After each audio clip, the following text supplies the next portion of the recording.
कुछ दिन से गुनगुन अपनी नानी के घर मेहमान बनी हुई थी। आज उसे अपनी मम्मा के पास वापस घर लौटना था। नानी ने प्यार से पूछा, गुनगुन बेटी, लड्डू वाला डिब्बा रखा या फिर भूल गई? गुनगुन ने हंसकर जवाब दिया, हाँ नानी, सब पैक कर लिया है। अब चले? जरा रुक, मैं छाता ले लूं। अरे नानी, आसमान तो एकदम साफ है, फिर छाता क्यों ले रही हो?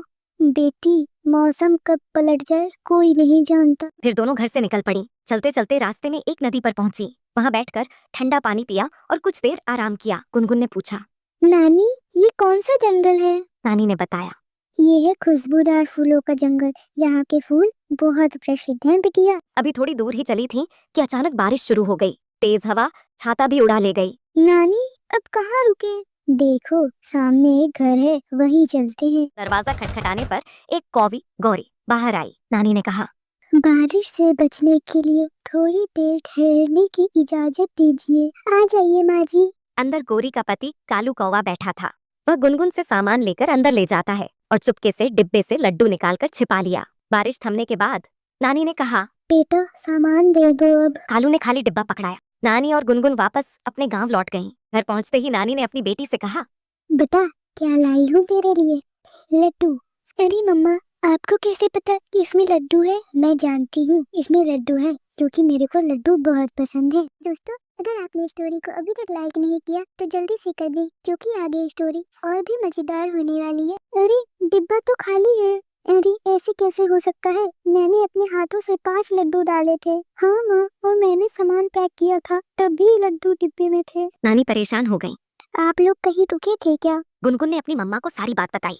अच्छा, तो ये काम उन कौवों का है? मम्मा, वही कौवे थे। ठीक है, अब उन्हें सबक सिखाना उधर होगा। गोरी और कालू लड्डू खा रहे थे। क्या स्वादिष्ट लड्डू है। हाँ, सही कहा, लड्डू तो बहुत ही स्वादिष्ट हैं। अगले दिन नदी किनारे नानी फिर उन दोनों से मिली। कल मदद के लिए धन्यवाद बेटा।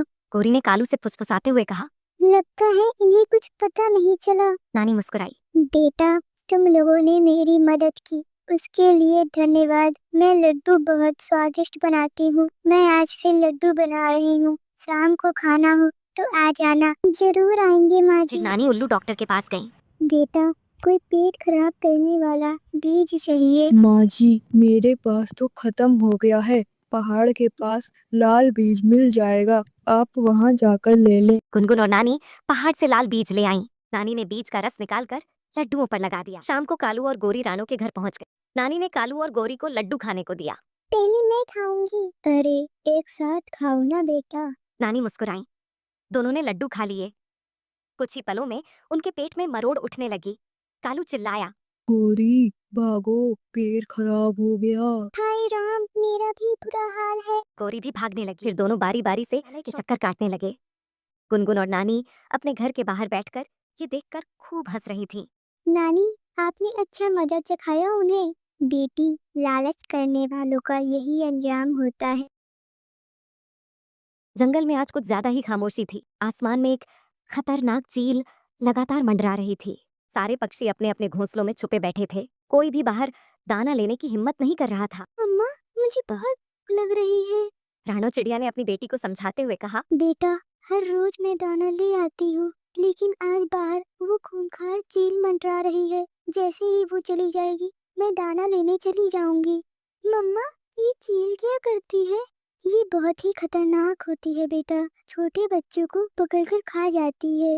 गुनगुन ने डरते हुए कहा। मम्मा, तो फिर आप मत जाओ, मुझे बहुत डर लग रहा है। डरो मत बेटा, मैं देखभाल करूंगी। लगता है वो चील चली गई है। बाहर बहुत शांति है। अभी तुम दरवाजा बंद करके बैठो, मैं जल्दी जाके आती हूँ, और तुम दरवाजा मत खोलना जब तक मैं ना आऊँ। राणो फुर्ती से दाना लेने निकल पड़ी, मगर चील ने उसे जाते हुए देख लिया। हाँ हाँ, चिड़िया घर से निकली है, मतलब बच्चे अकेले हैं। अब मैं सीधे उसके घोंसले में जाऊंगी। बेटा, दरवाजा खोलो, मैं तुम्हारी मौसी हूँ। देखो, तुम्हारे लिए मिठाइयाँ लाई हूँ। मेरी मम्मा ने कहा है कि मैं किसी के लिए दरवाजा ना खोलूं। तुम चील हो, झूठ मत बोलो, मेरी कोई मौसी नहीं है। चली जाओ यहाँ से। दरवाजा खोलती है या तोड़ दूंगी। जल्दी दरवाजा खोलो। डर के मारे गुनगुन खिड़की से बाहर निकल गई। जैसे ही चील घोंसले के अंदर घुसी, गुनगुन ने बाहर से दरवाजा बंद कर दिया। अब चील फंस गई थी। इधर गुनगुन छुपते छुपाते मम्मा की सहेली चिड़िया के घर जा पहुंची। गुनगुन सारी बात लाडो को बताती है। ये सुनकर लाडो तो डर जाती है। लाडो ने उसे प्यार से गले लगा लिया। तभी तेज बारिश शुरू हो गई। दूसरी तरफ रानू चिड़िया दाना लेकर लौट रही थी। लौटते वक्त उसे एक आवाज आई। रुको बहन, मेरी मदद करो। मैं कई दिनों से प्यासा हूँ। क्या मेरे लिए नदी से पानी ला सकती हो? मैं बारिश का पानी नहीं पी सकता। मैं केवल उस नदी का ही पानी पी सकता हूँ।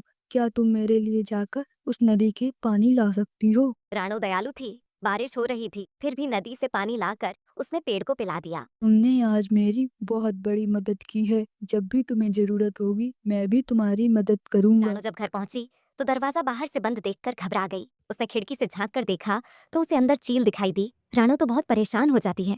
तभी लाडो अपने घर से रानू को देख लेती है। वो जल्दी से रानू के पास आ जाती है रानू बहन घबराओ मत, तुम्हारी बेटी मेरे पास है।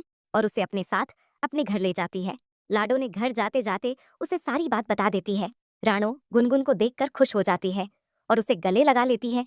फिर दोनों माँ बेटी वहां से चल पड़ी। रास्ते में रुकते रुकते थक कर एक पेड़ के नीचे बैठ गईं। वो वही जादुई पेड़ था। रानो बहन, मैंने तुमसे कहा था, जब भी तुम्हें मेरी मदद की जरूरत होगी, मैं तुम्हारी मदद करूंगा। मैं तुम्हारी दयालुता का इनाम देता हूँ। देखो, सामने तुम्हारा नया घर तैयार है। तुम जाओ और उसमें आराम से आपका रहो। बहुत बहुत धन्यवाद पेड़ जी, आपने मेरी मदद की, उसके लिए आपका धन्यवाद। रानू और गुनगुन खुशी से अपने नए सुंदर घर में जाकर रहने लगी। तो प्यारे दोस्तों, हमारी कहानी को लाइक और चैनल को सब्सक्राइब करें। आपका धन्यवाद।